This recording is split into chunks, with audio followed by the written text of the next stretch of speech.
displaying the glory of God's creation by exploring America one park at a time. Welcome to Parking Full Time with Big Dave, the parks professor. First hole. The par and distance are at the top of the screen. This hole plays steeply uphill, and it's one of the steepest uphill holes on this course. But the fairway is fairly wide, and so if you have a big enough arm to get your disc up this hill, this hole isn't really that hard, and there's a decent chance that you can make a birdie on the opening hole. I want to welcome you back to Parking Full Time. I am Big Dave, the parks professor. Here's the first basket on the side of the hill, and there's the view back down to the parking lot and the tee. The second hole plays across a steep but shallow ravine. It's a very tight hole, and there are many possible lines of play. We're going to jump down to the bottom of the ravine, and then we're going to walk up the right line, which is also the line that I threw when I played this hole. This hole is only 246 feet long, so accuracy is more valuable than distance. So pick a line and use your most accurate throw. You'll also notice that there are a bunch of logs laying in the rough beside this hole, and so there probably used to be even more trees on this hole than there are now. I like this hole with fewer trees. I think it's more fair that way. There's the view back to the tee. The third hole is another super tight hole. There's a row of trees directly between the tee and the basket.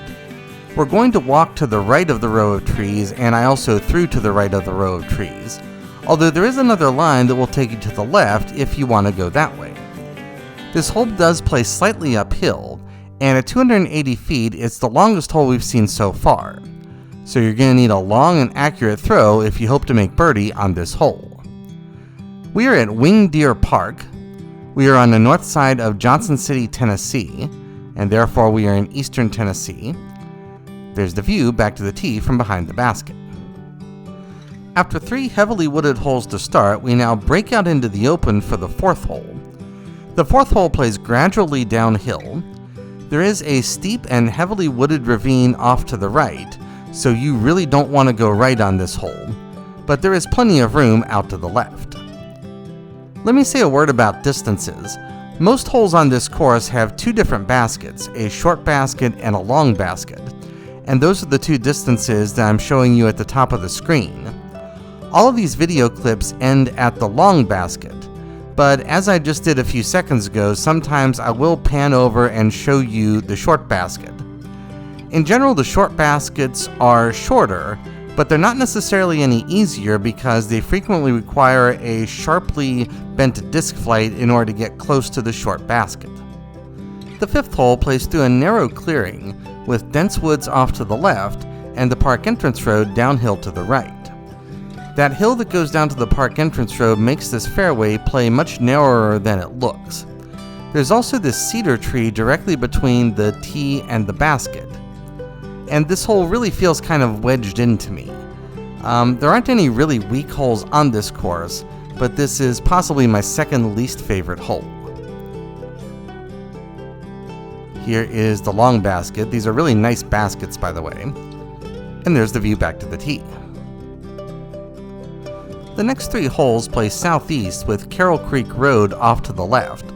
In general, I found this course very easy to navigate, and I had no trouble getting around the course without the aid of a course map. This hole starts out steeply uphill, so it's kind of like the first hole. That's the short basket off to the right, and the 2 baskets on this hole make the hole play very differently.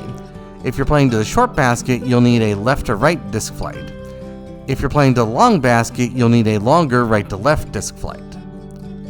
The fairway is wide enough to accommodate either of those disc flights, and this is not an easy hole, but it's a really fun hole. Hole number 7 plays down and up across a gradual ravine. The fairway is basically this tight chute of trees, and there's dense woods on either side. The basket is actually a little bit higher than the tee if you're playing to the long basket, and therefore you're not going to get any help from the terrain to lessen the substantial distance that's on this hole. Also, the woods on either side are dense enough that if your disc strays from the fairway, probably your next throw is going to be a short recovery throw, and therefore it's going to be really tough to make 3 on this hole. This is a really tough hole, but the fairway is wide enough that it's a fair hole. I captured this video on Monday, March the 10th, and it was a cloudy but pleasant day with temperatures in the upper 50s when I came here. This course is very popular, and I saw several other groups of players on this course, almost one group per hole when I played here. The 8th hole is the longest hole on the front 9, but it plays moderately downhill and it is the most open hole on this course. And therefore, even if you're playing to the long basket, this is a reasonable par 3. I personally don't like long bomber holes like this one, so this is probably my least favorite hole on this course, but it's nice for a little bit of variety, and I know some people do really like this kind of hole. I want to take the length of this hole as an opportunity to thank you for watching. Parking full time would not be anything without the people who watch. I realize that every day, and I thank you every day. Also, as a reminder, I do not make any monetary compensation for anything I do for this project, and so all I get from making these videos and writing these course reviews are your likes, your subscribes, your views, and your comments, and I do appreciate all of those things.